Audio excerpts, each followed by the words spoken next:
he starts calling and threatening. Because it was our family issue, I did not want to go back to my parents because I know that my future will not be right. And I know that if I go, he will force me to file a fake rape charge against Swamiji. I just wanted to highlight a point over here. I had a call with him. I had spoken to him. And that is where I confronted him about the financial embezzlement. Till then, he never mentioned about taking the kids off.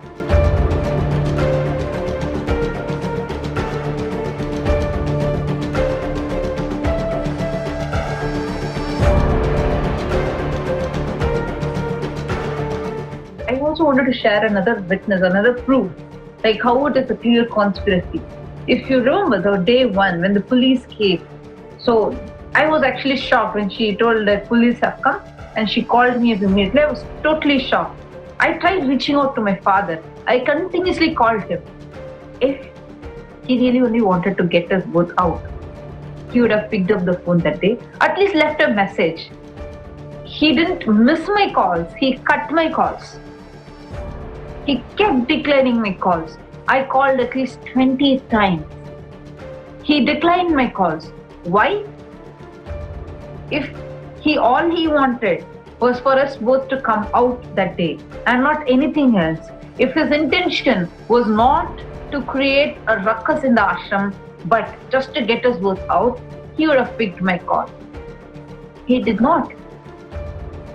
Here is a father claiming that his daughters have been kidnapped and is getting a call from the daughter's number and he is declining the call. This one huge hole is enough for everyone to understand the larger conspiracy in this whole thing that was triggered in the name of a false abduction complaint. What would a parent do when there is a call coming in from your child's number? You would just be waiting, dying for the call. So he was continuously cutting my call. I called for 20 times.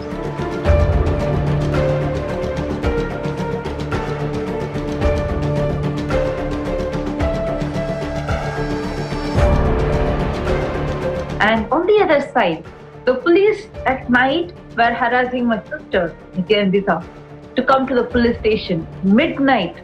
After 12 hours of argument, literally I will say pleading by our side, they allowed to us to give a statement from the place that we were in.